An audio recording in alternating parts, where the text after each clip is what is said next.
Bonjour, c'est Vincent de l'école de plongée Aquadomia à Marseille. Je suis instructeur straight trainer et spécialiste de la formation plongée accélérée sur mesure du débutant au moniteur tech.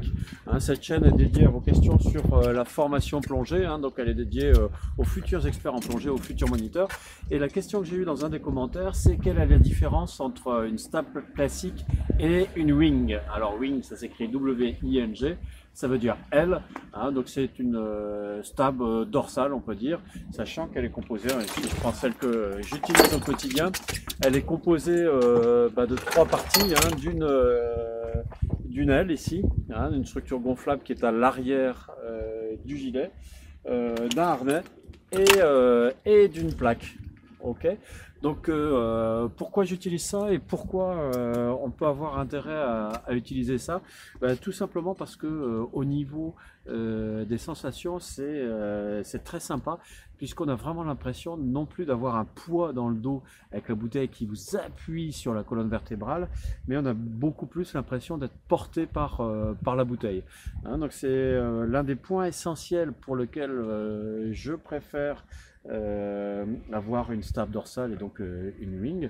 Après, le gros avantage également, c'est que le fait d'avoir une aile aussi volumineuse permet tout simplement de mettre à peu près n'importe quelle configuration dessus, y compris des gros bibouteilles. Donc dès qu'on a un bibouteille, c'est indispensable d'avoir ça. Et puis le fait d'avoir une répartition du volume à l'arrière est très agréable pour la stabilisation. Ça permet vraiment d'avoir une position horizontale qui est respectueuse de l'environnement, puisque le problème des stabs classiques où on met les plombs à la ceinture, c'est de se retrouver dans cette position où on a tendance à soulever le sable et abîmer le substrat. Donc la wing, c'est une bonne façon d'entrer dans le monde de la plongée tech. Attention, après il y a plusieurs systèmes, il y a le système comme celle que je viens de vous montrer. Moi j'utilise une Master Lift Tech qui est une stab intermédiaire loisir et tech, mais bien pratique, bien polyvalente. On a le système donut, c'est-à-dire que tout le volume est à l'arrière mais communique, c'est une sorte de bouée ovale. Et puis il y a le système fer à cheval qui est déjà plus compliqué à utiliser, puisqu'il n'y a pas de communication en bas entre les deux volumes, et ça nécessite un peu plus de doigté, parce qu'en fonction de la façon dont on s'incline et de l'orientation de la purge, c'est pas toujours très facile à purger en fait.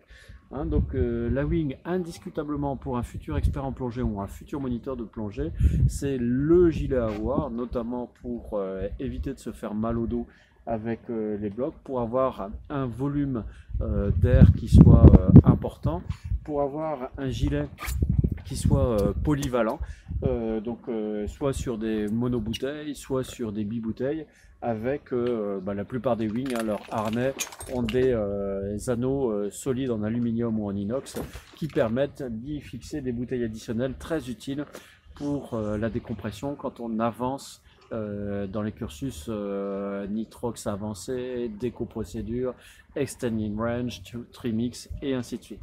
Voilà les quelques points concernant la différence entre une wing et un gilet stabilisateur. Si vous avez des questions relatives à la formation plongée pour devenir un expert plongée ou pour devenir un moniteur de plongée, n'hésitez pas à les poser en commentaire. Et puis si vous avez aimé cette vidéo, cliquez sur j'aime. Vous n'avez pas aimé, cliquez sur j'aime pas. Vous voulez en voir d'autres, abonnez-vous sur la chaîne YouTube Aquadomia One. Si vous avez une question pour laquelle vous voudriez avoir une vidéo tournée, je le répète, un petit commentaire sur cette chaîne. À bientôt.